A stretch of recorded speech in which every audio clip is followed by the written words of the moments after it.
안녕하세요. 반갑습니다. 태어나서 제 강의 처음 듣는 분 손 들어보세요. 반갑습니다. 1, 2차 같이 하시는 거죠? 충분합니다. 지금부터 천천히 하시면. 처음 들으시면 제 말이 좀 빠를 수도 있어요. 빠르면 이야기하세요. 빠르다고. 말씀을 하시면 됩니다. 자, 이제 핵심 요약집 가지고 하도록 하겠습니다. 요약집 페이지 보시면 되고요.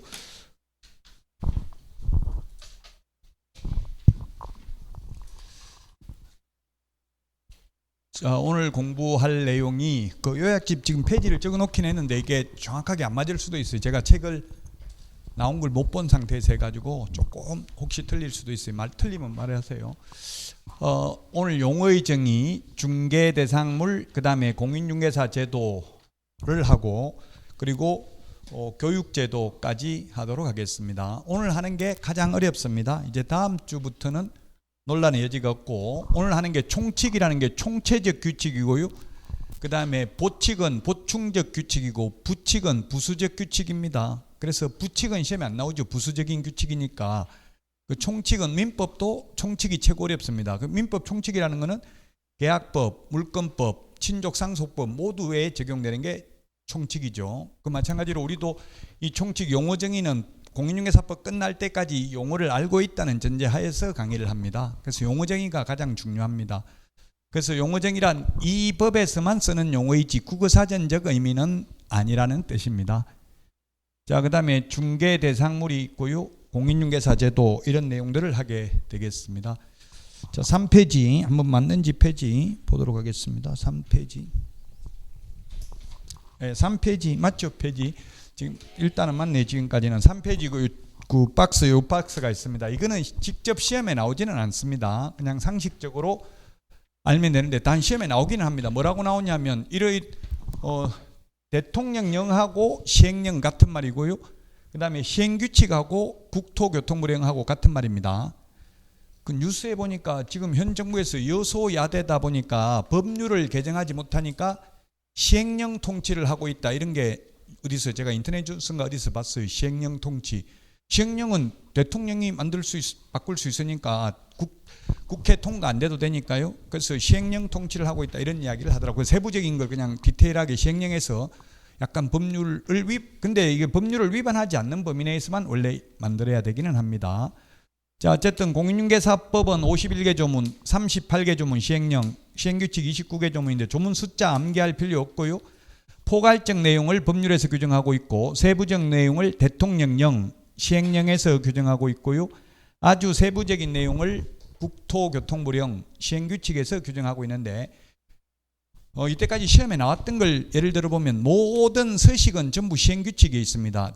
국토교통부령에 있습니다. 국토교통부령하고 시행규칙 같다고 했습니다.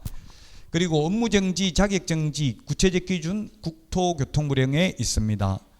그 다음에 시험에 나왔던 게 확인 설명해야 될 내용, 계약서 필요적 기재사항, 전속중개계약 시 정보 공개해야 될 내용, 과태료, 구체적 기준 대통령령에서 규정하고 있습니다.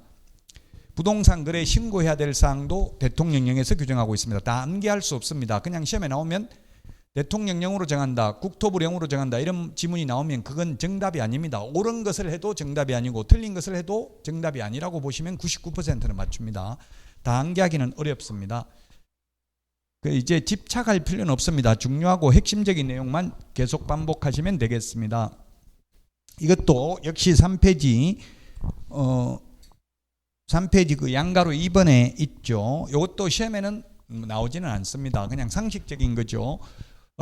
공인중개사법은 부동산 중개업에 관해서는 일반법이고 민법이나 상법에 비해서는 특별법이다.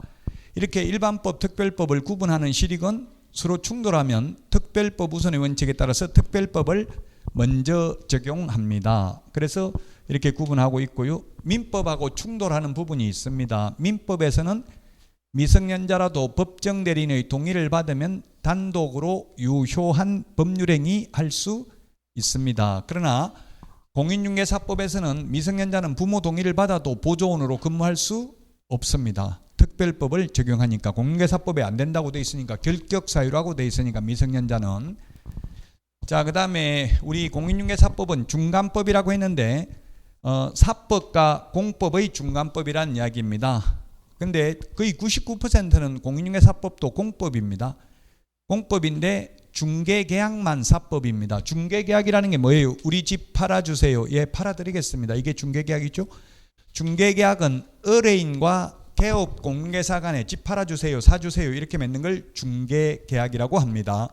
그 중개계약만 사법적 요소고 나머지는 전부 공법적 요소로 이루어져 있습니다.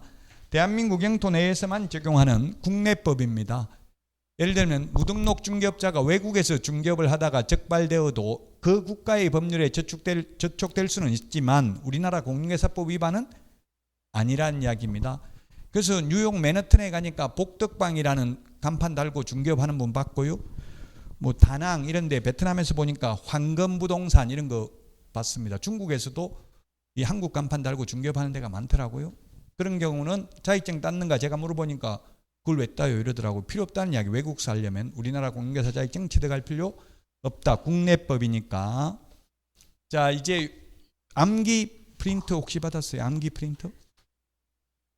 예, 그 1번에 있습니다. 그 좀 처음에는 정신 없을 수 있어요. 근데 계속 반복해서 보는 수밖에 없어요. 처음 보면 외계어 듣는 거하고 똑같아요. 무슨 말 하는지 하나도 몰라요. 외국말이 아니라 아예 우주에서 쓰는 말 같이 느껴질 수 있어요. 근데 계속 반복하다 보면 말 알아듣더라고요. 저도 애가 1년 되니까 이제 말을 알아듣더라고요. 말하지는 못해도 좀 깜짝 놀랐어요. 1년 되니까 안 한다고 고개 흔들고 손 흔들고 이러더라고요. 싫다고. 그 이제 말은 알아듣는다는 이야기예요. 그래서 1년 정도 해야 이게 이제 알아듣고 시험 볼 수 있다는 이야기입니다. 자, 공인중개사법의 목적은 공인중개사의 업무 등에 관한 사항을 정하여 그 전문성을 제고하고 시험에 과거에 기출된 게 전문성 제고인데 공신력 제고, 공신력 제고라는 말을 많이 쓰잖아요. 공신력 제고 X로 출제됐습니다. 예, 전문성을 제고하고 부동산 중개업을 건전하게 육성하는데 중개업자를 육성한다 X입니다. 중개업을 육성하여 국민경제에 이바지하는 것을 목적으로 합니다. 2페이지 맨 밑에 있습니다. 요약지. 시험에 최근 10년간 나오지는 않았습니다. 여기까지는. 자, 이제 그래서 시험에 출제된 거 기출문제를 보면 명문으로 규정된 목적이 아닌 것 이렇게 나왔어요. 이게 무슨 말이냐면 법조문에 있는 그대로 답해야지 해석해가지고 답하면 안 된다는 얘기입니다. 옛날에 제가 국민학교 다닐 때는 윤리시험 그냥 좋은 말 쓰면 도덕시험 좋은 말 적으면 그게 답이었어요. 근데 그렇게 좋은 말 적으면 안 된다고. 국민재산권 보고 다 좋은 말이잖아요. 여기 있는 거 8개. 그렇지만 이거는 답이 아니라고 목적이 아니라고 직접적으로 법조문에 없다 이 말이에요. 해석상 목적이 될 수는 있지만 명문으로 규정된 목적은 아니다 이 말이에요. 시험에는 명문으로 규정된 목적이 아닌 것 이렇게 출제됐습니다. 요 다 목적이 아닌 것들입니다. 자, 그러면 이제 실제 요건 이제 여기서부터 시험에 반드시 출제됩니다. 용어의 정의. 이 법에서만 쓰는 용어라고 했습니다. 용어 정의는. 그래서 중개란 중개 대상물을 알선해야 되고요. 누구 간에 알선하냐면 거래 당사자 간에 알선해야 됩니다. 그래서 무등록 중개업자가 직접 자기가 거래 당사자로 나서서 임대인으로 해가지고 손님하고 계약을 체결했다면 그건 중개가 아니다. 중개가 아니기 때문에 거래 당사자 간에 알선을 해야 되는데 자기가 직접 사고 팔았다고 직접 거래를 했다고요? 그거는 중개가 아니다.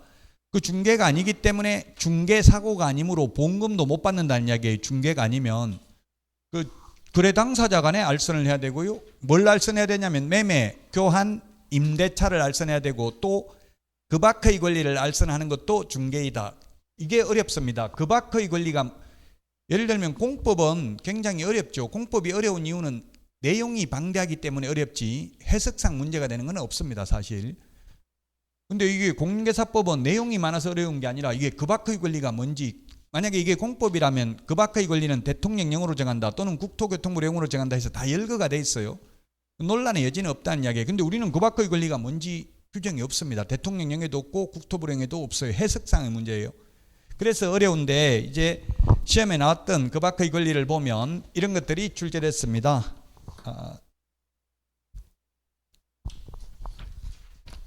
그 4페이지에 보면 요약집 4페이지 메뉴에 한 네 번째 줄에 관련 판례 동그라미 1번부터 쭉 이런 것들이 나와 있죠. 그래서 그 밖에 걸리는 소유권, 지상권, 지역권, 전세권, 저당권, 시험에 10번 이상 나온 게 저당권입니다. 저당권. 저당권 설정을 알선하는 것도 중개입니다. 저당이라는 건 담보로 잡아두는 걸 저당이라 하고요. 저당권이란 담보로 잡아둔 물건 경매 넘겼을 때 후순위 권리자보다 우선 면제 받을 수 있는 권리가 저당권이죠. 그래서 이 저당권을 알선하는 것도 중개다. 그래서 우리 현업에서 중개업을 하면 은행 융자를 알선하면 은행에서 대출 커미션을 줍니다. 그게 중개보수입니다. 왜 그냥 대출을 해주는 게 아니라 저당권, 건저당권 설정하고 해주잖아요. 담보로 잡고. 그러니까 그 건저당 설정을 알선하는 것도 중개니까 중개보수이기 때문에 개업공개서는 받아도 됩니다. 우리 요약집 4페이지 거기 관련 판례 동그라미 1번에 보면 뭐라고 돼 있어요? 사건 번호가 96도라고 돼 있잖아. 도. 다가 아니고 도. 민법 판례는 보면 다 다라고 돼 있죠. 다. 민사사건은 대법원 다고요. 형사사건이 도입니다. 이거는 결국 형사사건 판례인데 그게 무슨 말이냐면 유력 정치인이 제2금융권에 있는 대출을 제1금융권으로 알선 소개시켜주고 커미션을 5억씩 이렇게 받아먹었어요. 왜냐하면 수백억 대출을 했으면 금리차에 의해서 5억 받아먹어도 오히려 싸지요. 대출 받는 사람 입장에서 보면. 그래서 그렇게 5억 받아먹으면 무등록 중개업자로 처벌받는다고. 딱 한 번만 했으면 처벌 안 받을 수도 있지만 직업적으로 했다면 반복했다면 무등록 중개업을 한 거잖아요. 왜? 저당권 설정을 알선하는 것도 중개니까 중개를 반복하면 중개업이죠. 그래서 이 판례는 무등록 중개업자로 처벌받는다는 판례라고요. 대출을 개업공개사가 아닌 자가 알선하고 커미션을 받아먹으면 계속해서 반복해서 받아먹으면 그 저당권이 중요하고요. 나머지 이런 것들은 다 민법에서 공부하는 내용들입니다. 민법에서 이것만 해도 뭐 1시간 넘게 해야 돼. 자세하게 하려면. 요 세 개는 유치권, 법정지상권, 법정저당권 요 세 개는 성립에는 중개 개입 여지가 없습니다. 그런데 이전, 양도할 때는 중개대상 권리에 해당됩니다. 근데 시험에 성립인지 이전인지 아무 말 없이 그냥 시험에 유치권, 중개대상 권리이냐 아니냐 시험에 나왔어요. 2번이나. 처음에는 중개상물 아니라고 했는데 행정소송이 제기돼서 서울행정법원에서 거기 지금 4페이지 요약집 4페이지 그 관련 판례 동그라미 2번에 보니까 맨 마지막에 뭐라고 돼 있어요? 공인중개사 자격 불합격 처분 취소 소송 서울행정법원 2부 판결이라고 돼 있죠. 2001년도 유치권이 중개상 권리 아니라고 나왔다고 답이. 근데 행정소송을 해가지고 서울행정법원에서 유치권도 중개상 권리에 해당된다. 그냥 아무 말 없이 유치권이라고 해도 성립인지 이전인지 말이 없어도. 너무 어려우면 그냥 단순히 암기하는 게 더 편할 수도 있어요.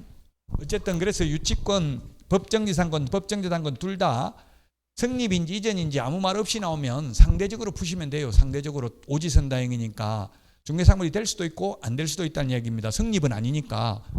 성립은 유치권이 성립되는 거는 법률의 규정에 의해서 성립하는 거지. 이게 뭐 합의 유치권 설정 계약으로 성립하는 거는 아니잖아요. 법률의 규정에 의해서 유치권은 그 물건에 관하여 생긴 채권이어야 되고요.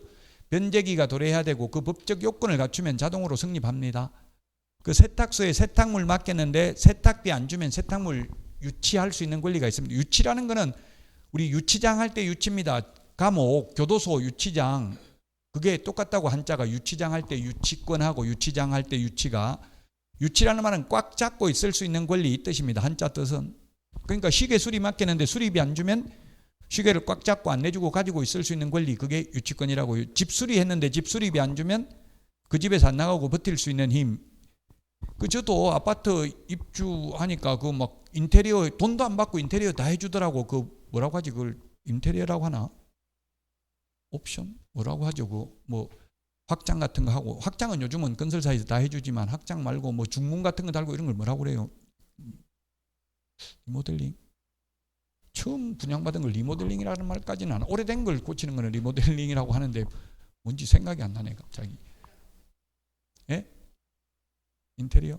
하여튼 뭐 구경하는 집 이런 거 있잖아요. 그게 뭐 그런 거 식으로 구경하는 집 보고 이렇게 해주면 뭐 얼마 최고 요즘은 한 3천만 원까지도 되더라고요. 풀 옵션으로 다 하면은 3천만. 신규 분양하는 거는 풀 옵션 다 하니까 1억 넘더라고. 1억 옵션 가격만. 어쨌든 그 돈도 안 받고 미리 다 그냥 인테리어 해주더라고요. 3천만 원이면 나중에 그냥 3천만 원 계약서만 쓰고 그래놓고 안 주면 나중에 안 나가고 그 집에 버티고 공사비 안 주면 안 나간다고요. 그러니까 줄 수밖에 없다는 이야기. 미리 돈 안 주고도 다 해주더라고. 유치권을 행사할 수 있기 때문에 다 해준다고. 공사비 미리 안 받고. 자, 그래서 어쨌든 이런 것들이 중개대상 권리에 해당된다는 이야기입니다. 자, 그래서 이제 기출문제 보도록 하겠습니다. 기출문제 나왔던 게, 자, 거래 당사자 간의 지역권, 지상권, 뭐 전세권 다 중개상 권리에 해당되죠. 그래서 맞습니다. 그 다음에 저당권 포함되지 않는다. X 포함된다. 저당권 등 담보물권 포함된다. 저당권 등 담보물권이라고 하면 건저당이라든지 담보가등기 이런 것들이 해당된다고 봐야 되겠습니다. 자, 그 다음에 중개행위는 법률행위가 용이하게 쉽게, 용이하게가 쉽게죠. 조력, 도와주고 주선하는 사실행위다. 중개행위는. 근데 중개계약은 법률행위죠. 민법에서 법률행위, 사실행위 이거 설명하려면 1시간 걸려요. 그 중개계약은 법률행위인데 중개행위는 사실행위다. 그냥 그대로 그냥 암기하는 게 더 편해요. 이게 이해가 안 되면. 중개계약은 법률행위, 중개행위는 사실행위입니다. 자, 그 다음에 중개행위인지 여부는 주관적으로 판단한다가 아니라 객관적으로 판단합니다. 중개행위가 뭔지 우리 법에 없습니다. 용어 정의는. 중개만 있고 중개행위에 대한 용어 정의는 없다고요. 다만 법 제30조에 보면 개업공개사가 고의 또는 과실로 인하여 의뢰인에게 재산상 손해를 발생케 한 경우 그 손해를 배상할 책임이 있다. 이렇게 돼 있어요. 거기에 손해배상을 하려면 중개행위와 관련된 것만 손해배상해요. 즉 중개사고만 손해배상을 한다고요. 그러면 직원이 퇴근하고 나이트클럽에서 부킹하다가 싸움해가지고 손해 입힌 거는 사장이 책임질 필요 없죠. 중개행위가 아니니까. 그럼 중개행위인지 아닌지 그걸 어떻게 판단하느냐. 객관적으로. 객관적이라는 말은 우리 객관식 시험이잖아요. 고객 입장에서 판단한다고요. 객관식 시험은 수험생 입장에서 내는 거잖아요. 주관식은 출제자 입장에서 내는 거고, 주인 입장에서, 주관직이라는 말은 주인 입장, 객관적이라는 말은 손님, 고객 입장에서 판단한다는 이야기입니다. 그래서 결국 이게 판례가 대표적인 게 뭐냐면, 손님이 중개업소에 돈을 맡겼어요. 실장한테, 직원한테, 이거 매도인한테 전달해달라고, 매수인이. 그런데 직원이 돈 보니까 눈이 뒤집어지가지고 그냥 떼먹고 도망가 버렸다고, 출근 안 해요, 내일부터. 그럼 사장이 책임지라 이렇게 한 거예요, 손님이. 그러니까 사장님이 내가 시켰냐, 자식도 내 맘대로 못하는데 직원 돈 떼먹은 까지 왜 내가 책임져야 되냐, 이렇게 하니까 판사가 그거는 그 네 주관적 생각이고 주인 입장에서 생각하는 거고, 손님이 맡긴 거는 그 중개사무소 보고 맡긴 거지 실장하고 평소 안면이 있어서 맡긴 거는 아니다. 그러므로 책임져야 된다. 사장님이 책임져야 된다. 그래서 주관적으로 판단하는 게 아니라 중개행위인지는 객관적으로 고객 입장에서 판단한다 이 말이에요. 주인 입장에서, 개업공개사 입장에서 판단하는 게 아니고요. 그래서 X고요. 자, 그 다음에 중개행위에는 개업공개사가 거래 쌍방당사자로부터 의뢰받아 중개하는 경우뿐만 아니라 일방당사자로부터 의뢰받아 중개하는 것도 포함된다. 이게 무슨 말이냐면, 공동중개를 했으면, 개업공개사가 여러 명이 관여됐으면 그 계약서엔 확인설명서에 원래 3명이 개업되어 있으면 3명 다 도장 찍어야 돼, 원래는. 근데 제가 현업을 해보니까 거의 두 명만 도장 찍더라고. 3명, 4명. 땅 같은 건 하려면 뭐 똠방 이런 거 있어가지고 막 5명씩 붙어 있고 이런 것도 있어요. 새마을 지도자 뭐 그런 거 있잖아요. 마을 이장들 이런 사람들 돈 다 줘야 되거든요. 그럼 그런 사람들 도장 안 찍잖아요. 그 도장 찍는 사람들 다 책임 있다 이 말의 결론은. 공동중개 했으면 2명 도장 다 찍잖아요. 매도인, 매수책 개업공개사, 매도책 개업공개사 다 찍죠. 원래 확인 설명은 누구한테만 하면 돼요? 매수 의뢰인, 임차 의뢰인한테만 하면 되잖아요. 그럼 매도책 개업공개사는 나는 내가 손님한테 설명할 의무도 없잖아. 왜 내가 책임져야 되냐? 책임져야 된다고. 도장을 다 찍었잖아요. 계약서 확인 설명서에. 모든 개업공개사가 다 도장 찍거든요. 공동중개하면. 그 한쪽으로부터만 의뢰받아도 책임져야 된다고. 나머지 한쪽에 있는 그 손해 생겨도 책임져야 된다 이 말이에요. 즉 매도측 개업공개사도 매수 의뢰인이 손해가 발생했으면 책임이 있다는 이야기예요. 공동책임이. 자, 중개를 했고요. 중개업은 중개를 직업으로 하는 게 중개업입니다. 우리 업자 이런 말 하잖아요. 업자라는 건 직업으로 하는 사람을 업자라고 하죠. 중개업자 옛날에 이렇게 불렀어요. 2014년까지는. 지금은 개업공개사라고 하지만. 그래서 중개업이란 중개를 업으로 하는 걸 중개업이라고 하는데 해석상 그러면 법조문에는 뭐라고 되어 있냐. 중개업이란 의뢰, 보수, 업 이 세 가지가 필요 충분 조건입니다. 올해 대법원 판례 나온 게 있어요. 뭐가 있었냐 하면은 이런 게 있었습니다. 세입자가 방 구해달라고 개업공개사한테 의뢰했습니다. 그러니까 개업공개사가 매물이 없는 거예요. 자기 사무소에 임대 매물이. 그래서 그 요즘은 관리업체에서 관리를 많이 하나 봐요. 원룸 같은 걸. 그 관리업체에 전화해가지고 방 빈 거 있냐 이렇게 물었어요. 있다 이러면. 그럼 이 손님 있는데 그 새 놓을 거냐 하니까 논다 했어요. 그래가지고 계약서 확인설명서에 다 도장 찍잖아. 임대인 도장. 그럼 확인설명서에 보면 뭐라고 돼 있어? 그 중개보수 얼마라고 다 적혀져 있죠. 거기에 도장도 찍었다고 임대인이. 그랬을 경우 중개보수 지급 의무가 있냐. 이게 이때까지 판례가 없었거든요. 왜냐하면 그 원룸 해봐야 중개보수 10몇만 원밖에 안 돼요. 20만 원도 채 안 된다고. 그 20만 원 안 주려고 대법원까지 가면 소송비가 2천만 원 들어가요. 변호사비가. 그래서 판례가 없었는데 이번에 판례가 나왔더라고요. 못 받는다고요. 왜? 임대인이 내가 세단하려고 중개업소에 내놓은 게 아니잖아요. 중개업소에서 먼저 전화 와가지고 손님 있으니까 새 놓을 거냐 물어서 그걸 놓겠다 해서 그 하급심에서는 중개보수 지급해야 된다고 했어. 왜? 확인설명서에 그 중개보수 찍혀 있는 난에 그 도장 찍었으니까 줘야 된다 이렇게 했는데 대법원에서 그 확인설명서에 도장을 찍은 것은 확인설명을 듣고 확인설명서를 수령했다는 취지로 도장을 찍은 것이지 중개보수 주겠다고 도장 찍은 것이 아니다. 그래서 별도의 중개보수 약정이 있거나 의뢰했다는 걸 입증해야만 중개보수를 받을 수 있다. 이렇게 판결이 나왔어요. 의뢰가 있어야 된다고. 의뢰가 뭐예요? 팔아달라, 세나달라 이거 아무 말도 안 했는데 집 팔아놓고 빨리 중개보수 달라 이거는 말이 안 된다고요. 손님이 해달라고 먼저 해야 된다고요. 안 그러면은 개업공개사가 먼저 전화해서 방 새 놓을 거냐 하면 그럼 새 놓으면 중개보수 줄 거냐 이런 걸 하고 구두로라도 말로 들었으면 전화 녹음해놓거나 이랬으면 되잖아요. 그 개업공개사님들은 전화기 무조건 녹음되게 해놔야 돼요. 나중에 손님들은 딴소리 하거든요. 다 준다 해놓고 나중에 내가 언제 준다 했냐 기억 안 난다 이렇게 한다고요. 그러니까 무조건 녹음, 자동 녹음되는 어플 이런 게 있어요. 휴대폰.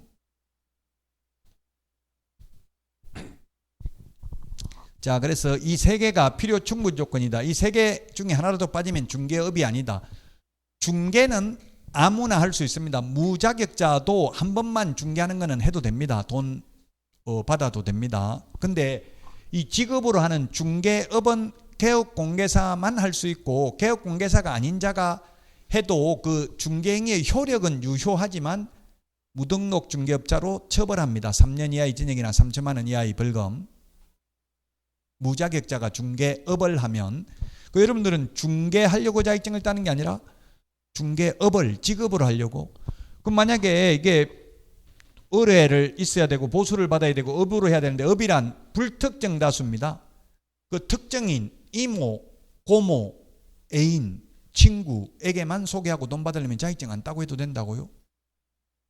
특정인은 중개업이 아닙니다. 불특정 다수라는 것은 평소 누군지 모르다가 중개사무소 간판 보고 찾아온 손님 받으려고 자격증 따는 거라고요. 그리고 계속 반복하거나 또는 반복 의사가 있어야 됩니다. 그러면 9번 하면 반복한 것이고 7번 하면 반복한 것이 아니다. 이렇게 단정적으로 말할 수는 없고요. 거래 규모, 횟수, 태양, 받은 보수 등을 종합적으로 고려하여 사회 통념상 중개업에 해당되는지 여부를 판단해야 된다. 그래서 이를테면 1년에 3건을 중개했다 하더라도 한 건당 1,000만 원씩 받았다면 3천만 원 벌었다면 그건 중개업으로 볼 여지가 있다. 근데 1년에 10건을 했다 하더라도 한 건 할 때 가령 만 원씩 받았다면 1년에 10만 원 벌어가지고 이걸 직업이라고 보기는 어려울 것이다. 극단적인 예를 들면 그렇다는 이야기예요. 그래서 몇 번 하면 중개업이다 이렇게 단정적으로 말할 수는 없다는 이야기입니다. 사회 통념상 판단을 합니다. 그리고 반복을 해야 되는데 비록 반복하지 않았다 하더라도 만약에 딱 한 건만 했다 하더라도 간판 달고 했으면 무등록 중개업자입니다. 무자격자가 간판 달고 한 건만 해도 무등록 중개업자라고요. 왜? 간판을 달았다는 것은 손님 오면 손님 받을 의사가 있기 때문에 그렇습니다. 반복 의사가 있기 때문에 중개업에 해당됩니다. 기출문제입니다. 중개 보수 유무와 관계없이 보수 안 받아도 중개업이다 하면 X예요. 보수 안 받, 그럼 무자격자라도 보수 안 받고 공짜로 중개하는 거는 처벌 안 받는다고요. 중개업이 아니니까 보수를 받아야 중개업입니다. 물론 개업공개사가 보수를 안 받았다고 해서 법률 위반은 아닙니다. 권리를 포기하는 것은 위반은 아니다는 판례가 있습니다. 중개업소에서 고발했다고요. 왜 입간판에다가 임대인에게는 중개보수를 받지 않는다 이렇게 써붙여놨다고 옆에 중개업소에서 고발했는데 자기 권리를 포기하는 것은 법 위반은 아니다. 자, 그 다음에 중개업은 의뢰, 보수, 업이잖아요. 틀렸죠? 그래서 틀렸고, 그 다음에 우연히 단 한 번 이런 말 들어가면 중개업 아닙니다. 불특정 다수와 계속 반복하거나 반복 의사가 있어야 중개업이다. 자, 그 다음에 등록을 했든 안 했든 중개업하고는 상관없어. 중개업의 용어 정의는 뭐라고요? 의뢰, 보수, 업 세 개가 들어가면 중개업이에요. 그 등록 안 하고 중개업을 하는 자를 우리는 무등록 중개업자라고 해서 처벌합니다. 중개업은 중개업이라고 등록 안 하고 해도 의뢰, 보수, 업이 들어가면 그 등록 안 하고 중개업을 하는 자를 신고하면 포상금도 받고요. 3년 이하의 징역이나 3천만 원 이하의 벌금 받습니다. 자, 공인중개사는 이 법에 의해서 자격을 취득한 자입니다. 폐지 맞아요? 4폐지? 네, 혹시 폐지 안 맞으면 말씀하세요. 자, 공인중개사는 이 법에 의해서 자격을 취득한 자이다. 그래서 외국 사람도 우리나라에서 합격하면 공인중개사고요. 우리나라 사람이 미국 가서 자격증 따와도 공인중개사 아닙니다. 지금 미국 가서 제 친구 미국에서 의사 자격증 따는데 우리나라 와서 다시 의사 시험 보더라고요. 미국 의사 자격증 가지고는 우리나라에서 개업할 수 없습니다. 국제 변호사라고 나오잖아요. 미국 변호사 자격증 가지고는 우리나라에서 변호사 등록 못합니다. 이 법 우리나라에서 합격해야 된다고요. 그 외국인도 우리나라에서 합격하면 개업할 수도 있고 취직할 수도 있다. 물론 외국인이 자격증 안 따도 보조원으로 취직할 수도 있습니다. 자, 그래서 자격을 취득한 자가 공인중개사인데 그 공인중개사의 종류에는 장롱면허 가지고 그냥 자격증만 취득하고 있는 순수한 공인중개사가 있고요. 자격증 따가지고 개업을 한 개업공개사가 있고 자격증 따가지고 취직을 한 소속 공인중개사 세 가지 부류가 있습니다. 개업공인중개사도 넓은 의미로 공인중개사에 포함된다는 취지로 시험에 출제됐습니다. 자, 그 다음에 미성년자도 자격은 취득할 수 있다. 단 미성년자는 취직하거나 개업은 못하죠. 자격 취득하더라도 개업은 못합니다. 미성년자 한 분 계시지 않았어요? 없어요? 작년에 있었는데. 고3 고등학생들 많아요. 군대에서 시험 봐도 됩니다.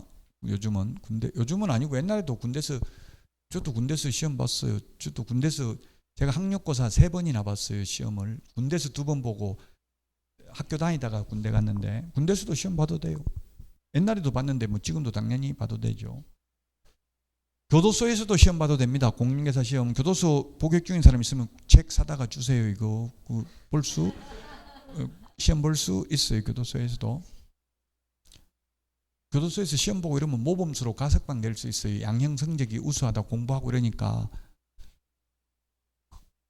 교도라는 말이 뭐예요? 가르칠 교자, 도덕을 가르치는 거 교도소인데 실제로는 범죄 수법을 배우는 데가 교도소죠. 현실은. 근데 이론적으로는 교도소는 도덕을 가르치는 데가 교도소입니다.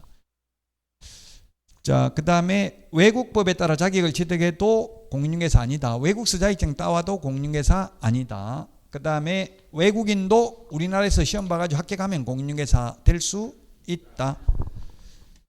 옛날에 제가 시험 볼 때는 만 20세 이상인 대한민국 국민 이렇게 돼 있었어요. 제가 처음 시험 볼 때 8회 때는. 근데 지금은 나이 제한도 없어졌고 국적 제한도 없어졌습니다.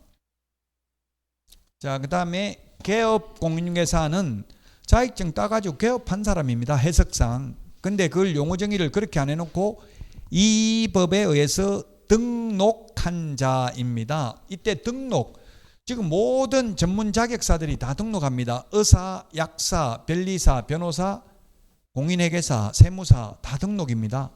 의사도 등록증 있어요. 한번 동네 병원에 보면 그 등록할 때 등이 오를 등자, 등산할 때 등자입니다.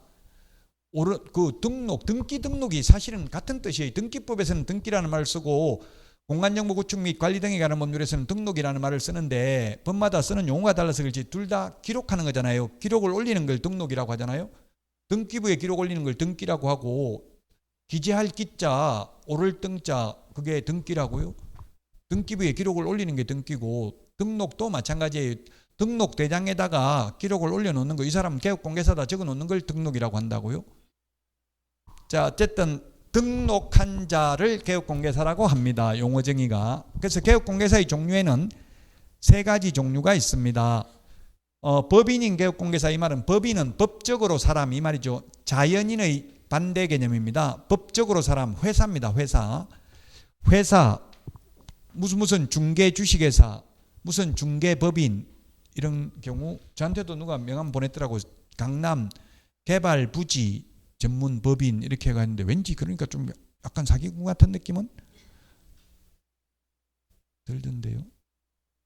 사기 좀 쳐요. 개발 이런 거 하는 분들 좀 하시는 것 같아서 그렇죠. 아무래도 개발 좀 저는 옛날에 명함에 디벨로퍼 이런 거 적혀 있으면 엄청나게 멋있더라고요. 그게 개발업자잖아요. 디벨로퍼. 부가가치를 높이는 게 개발이거든요. 빈 땅 사가지고 막 서울에서 지금 모아타운에서 도로를 갖다가 사가지고 29억에 사가지고 100억 넘게 쪼개가지고 지분거래 해가지고 도로를 다 팔아먹었더라고요. 그 모아타운 이제 재개발하기가 쉽지 않겠죠. 그러면 그 사람들한테 다 입주권 줘야 되잖아요. 그만큼 수익률이 떨어진다고 봐야 됩니다. 자, 어쨌든 법인. 그래서 우리나라는 법인이라고 하면 약간 부정적 이미지가 있습니다. 법인인 개업공개사, 공인중개사인 개업공개사. 법인은 회사고요. 무슨 중개주식회사. 요거는 그냥 우리 대부분 90% 이상이 개인 자격증 따가지고 개업한 사람. 그 다음에 부칙개공. 요거는 정식 명칭은 뭐라고 되어 있냐면 법 7638호 부칙 제6조 2항의 규정에 의해서 중개사무소 개설 등록을 한 것으로 보는 자. 노무현 전 대통령 시절에 2006년도에 이걸 만들었습니다. 옛날에는 중개인이라고 불렀습니다. 자격증 없는 분들, 옛날부터 복덕방 하던 분들 계속해서 기득권을 가지고 지금도 할 수 있는 분들을 그냥 줄여서 부칙개공이라고 하겠습니다. 정식 명칭은 법 7638호 부칙 제6조 2항의 규정에 의해서 등록을 한 것으로 보는 자. 따라서 이거는 부칙개공은 시험에 안 나옵니다. 거의 많이 없어요. 지금 11만 9천 명 중에서 뭐 2천 명인가 제가 협회 강의하기 때문에 한번 다음에 정확하게 물어볼게요. 몇 명인가 들었는데 또 잊어먹었어요. 몇 명 안 되더라고. 이제 절대로 부칙개공은 늘어날 수는 없죠. 기등급만 인정해 주니까 돌아가시면 끝이에요. 폐업해도 끝이에요. 신규 등록은 안 돼요. 세 가지 종류가 있고요. 그 다음에 이것도 시험에는 거의 안 나옵니다. 다른 법률의 규정에 의해서 중개업을 영위할 수 있는 법인을 이른바 특수법인이라고 합니다. 지역농협, 산업단지관리기관, 지역산림조합, 한국자산관리공사가 있는데 이 중에서 한국자산관리공사만 등록을 하고 나머지는 등록하지 않습니다. 그러나 등록을 하더라도 등록 기준은 적용하지 않습니다. 그 말은 특수법인은 특별법에 의해서 중개업을 하기 때문에 공인중개사 자격을 취득할 필요 없다는 이야기입니다. 자격증 없어도 가능합니다. 특별법에 의해서. 아까 공인중개사법이 중개업과 관련해서는 일반법이라고 했죠. 그럼 중개업과 관련해서 특별법이 요 4개가 있다고요? 이거는 특별히 공인중개사법 적용을 안 받는다는 이야기예요. 자격증 안 따고 해도 된다. 그런데 현실적으로 중개업을 하는 데가 없습니다. 옛날에 시골에 자격증 있는 사람 없고 그러니까 명 같은데 그냥 농협에서 농 같은 거 소개하고 했다고 논밥 사고를 파는 거 지금은 거의 없습니다. 그래서 특수법인 시험에 거의 안 나오고 다만 특수법인은 등록 기준을 적용하지 않고 우리 암기 프린트는 3번 메뉴에 있는데 분사무소 책임자가 공인중개사이어야 한다는 규정은 적용하지 않는다. 특수법인은 그것만 기억하시면 되겠습니다. 자, 그래서 기출문제 개업공개사란 등록한 자다. 맞습니다. 등록한 자. 등록을 한 공인중개사를 말한다. 이게 틀렸죠. 부칙개공은 공인중개사 아니잖아요. 부칙개공도 있으니까 공인중개사 아닐 수도 있으니까 공인중개사를 말한다. 이 말이 틀렸다고. 기출문제예요. 기출문제가 중요합니다. 쉬운 문제가 중요한 게 너무 어려운 것만 집착하시면 안 됩니다. 쉬운 걸 정확하게 아는 게 중요해요. 자, 소속공인중개사는 자격증 따가지고 취직한 사람입니다. 쉽게 말하면. 그래서 소속공인중개사란 개업공개사에 소속된 공인중개사로서 중개 업무를 하거나 개업공개사의 중개 업무를 보조하는 자를 말하는데, 시험에는 요 가로 안에 있는 것, 법인의 사원 또는 임원으로서 공인중개사인 자를 제외하는 게 아니라 포함한다. 이게 시험에 많이 나왔습니다. 저도 실장으로 직원으로 취직해봤는데요. 취직하니까 사장님이 저보고 상무 시켜줄까 전무 시켜줄까 묻더라고요. 그 상무하든 전무를 하든 자격증이 있으면 소속공인중개사고 자격증 없으면 중개보조원이라는 이야기입니다.